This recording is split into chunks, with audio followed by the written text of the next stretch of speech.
انسان جلد باز ہے. اذا مسہ الشر جزوعا، جب اس کو کوئی مصیبت پہنچتی ہے تو جزا فضا شروع کر دیتا ہے، صبر سے کام نہیں لیتا.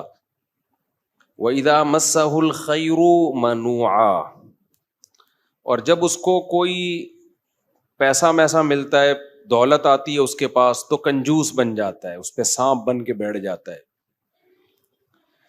کئی ہفتوں سے اسی آیت پر درس چل رہا ہے کہ جلد بازی کا مطلب کیا ہے. جلد بازی کا مطلب یہ ہے، اس پر میں نے کئی دفعہ بیان کیا نا پورا، کہ ہمارے سارے فیصلے اکثر جلد بازی میں ہوتے ہیں. نبی صلی اللہ علیہ وسلم کو دو صفات بہت پسند تھیں، الحلم برداشت اور سوچ سمجھ کے فیصلے کرنا.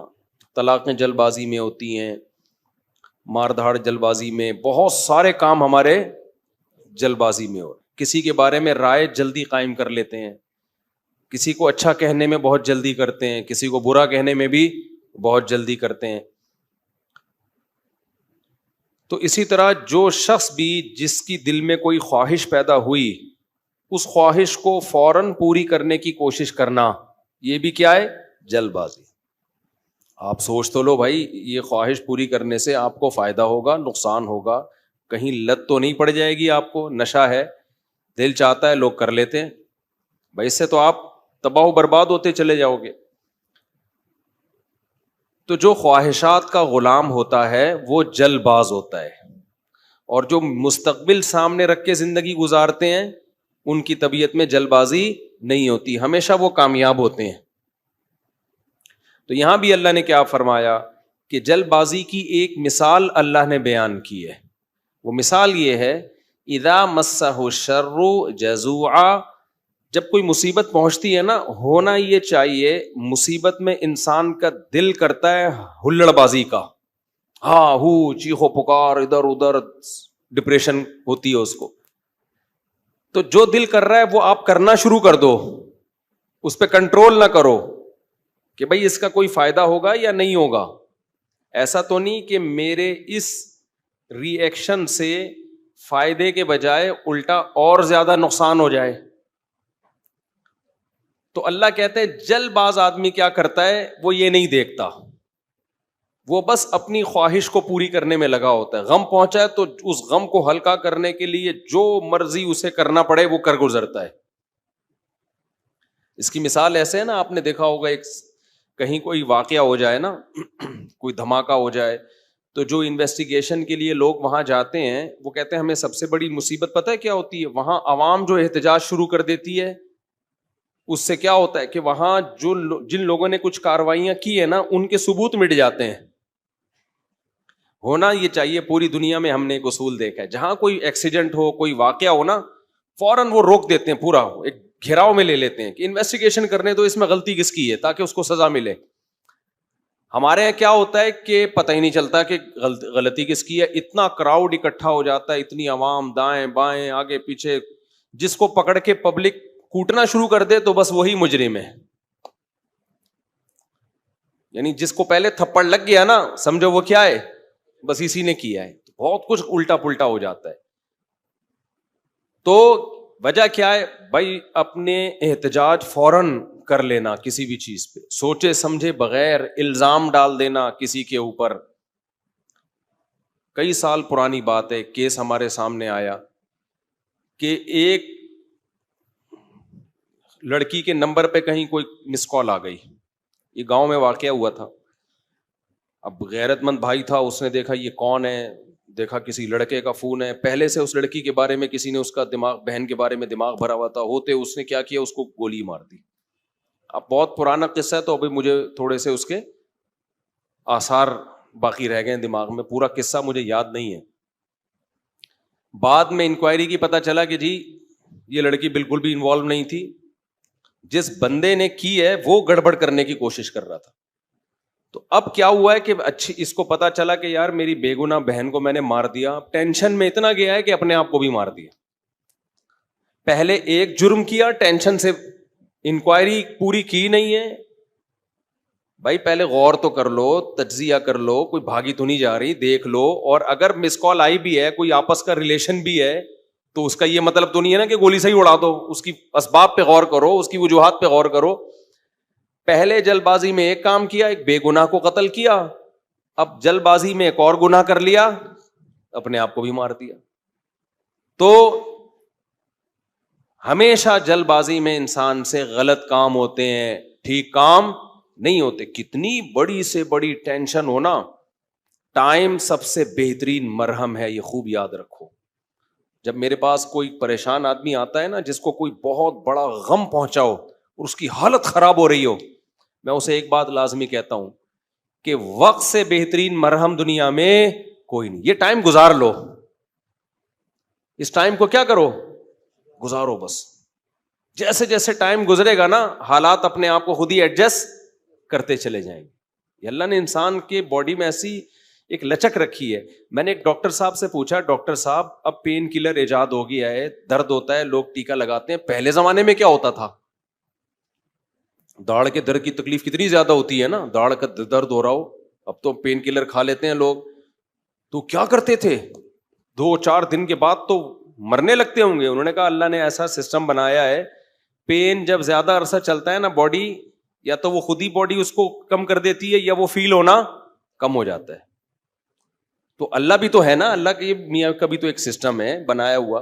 جیل میں جو لوگ قید میں چلے جاتے ہیں, لمبے لمبے عرصے قید رہتے ہیں, جب وہ چھوٹ کے آتے ہیں بتاتے ہیں کہ شروع میں ہم 2-3 دن خودکشی کے خیال آتے تھے اس کوٹری میں, یار کیسے نکلیں گے, کہاں جا کے سر ماریں. کہہ رہے ہیں 1 ہفتہ 2 ہفتہ 3 ہفتہ 4 ہفتہ, اس کے بعد یوز ٹو.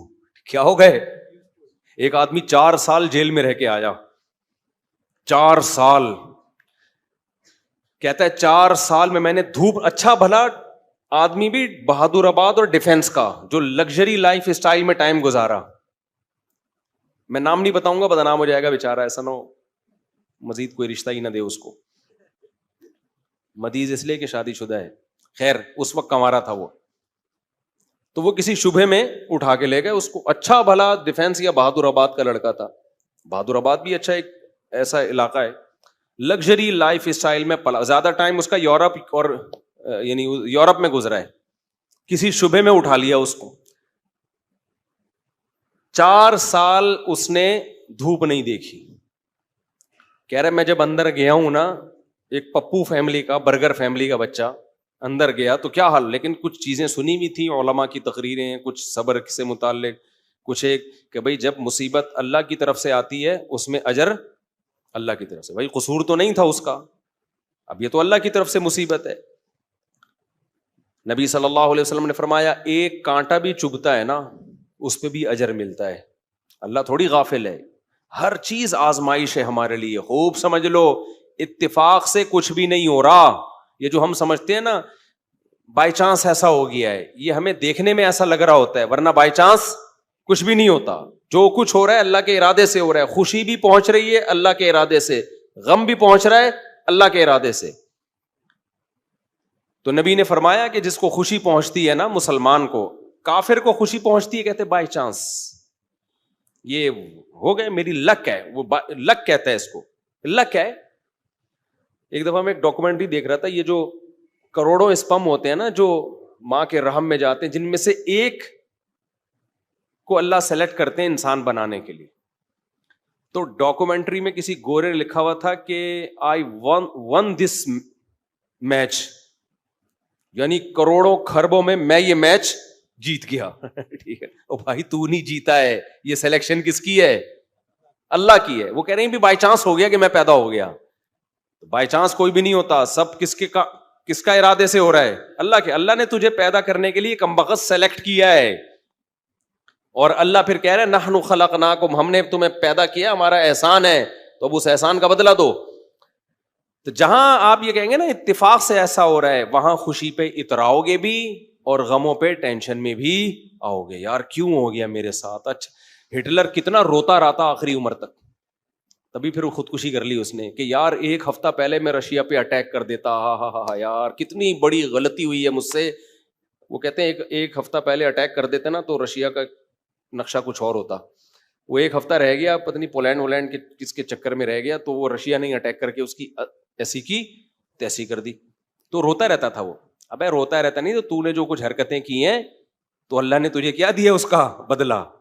خیر تو توبہ کر لیتا. مسلمان ہوتا تو کیا کہتا, یار اللہ کی طرف سے چپت لگ گئی ہے میرے, اب توبہ استغفار کر لو. اور توبہ ایسی خاندانی چیز ہے یار, کچھ بھی ہو جائے. ہٹلر مسلمان ہوتا, کہتا میں نے ہزاروں لاکھوں انسانوں کو قتل کر دیا, بند کمرے میں جا کے گڑ گڑا لیتا اللہ سے, معاف کر دے اللہ. دنیا کو نہیں پتا چلتا, اللہ کیا کر دیتا, معاف. لیکن چونکہ کافر تھا تو کیا ہوا ہے, اس نے قوم کا مجرم تھا وہ, اس نے کہا کیا کر سکتے ہیں, اس کو پتا تھا پبلک نہیں چھوڑے گی, تو اٹھا کر کے مارکیٹ سے اپنے آپ کو شارٹ کر لیا. انجام بھی برا, زندگی بھی بری. مسلمان کی زندگی بری ہو, کم از کم انجام اچھا اس کے اختیار میں ہوتا ہے. یار اللہ کو منا لو, اللہ کہتا ہے 100 انسانوں کے قاتل کو بھی میں بخش دوں گا. خیر میں وہ واقعہ سنا دوں میں. تو وہ کیا ہوا ہے کہ وہ بہادر آباد کا پپو بچہ جو ہے نا, کہاں چلا گیا, جیل میں. اب علماء سے اس کا تعلق تھا, ماشاءاللہ داڑھی بھی رکھی ہوئی تھی اس نے, کہ یار اب یہ غم کس کی طرف سے ہوتے ہیں, اللہ کی طرف سے. تو مجھے اپنا قصہ سنا, میں نے کہا یار 4 سال میں تو دھوپ میں نا ایک دن نہ بیٹھوں, میں ڈپریشن میں جانا شروع ہو جاتا ہوں. یہ جو بند کمروں میں لوگ سارا دن بیٹھے رہتے ہیں, پتہ نہیں کیسے. ہم نیچر سے جس کو بھی محبت ہوگی نا, وہ دھوپ نہیں چھوڑ سکتا بھائی. بکریاں مرغی انڈے نہیں چھوڑ سکتا, دھوپ نہیں چھوڑ سکتا. وہ بکریاں مرغی تو چلو زیادہ ہو گیا, لیکن دھوپ نہیں چھوڑ سکتا وہ. تو میں نے کہا 4 سال آپ کیسے بند کمرے میں رہے ہیں, اور بھی قیدی تھے. کہہ رہے میں 2-3 دن تو ٹینشن میں رہا. پھر میں نے کہا اچھا یہ بھی نہیں پتا کہ نکلیں گے کبھی یہاں سے. یہ پتا ہو نا, آدمی کہتا ہے چلو 4 سال میں دن گننا شروع کر دو. یہ بھی نہیں پتا نکلیں گے ہی بھی نہیں نکلیں گے. کہہ رہے میں نے کہا جو ہونا تھا وہ تو ہو گیا, اب ہم تو جیل کی دیوار توڑ کے بھاگ نہیں سکتے. تو کہہ رہے میں نے کیا کیا, پھر وہاں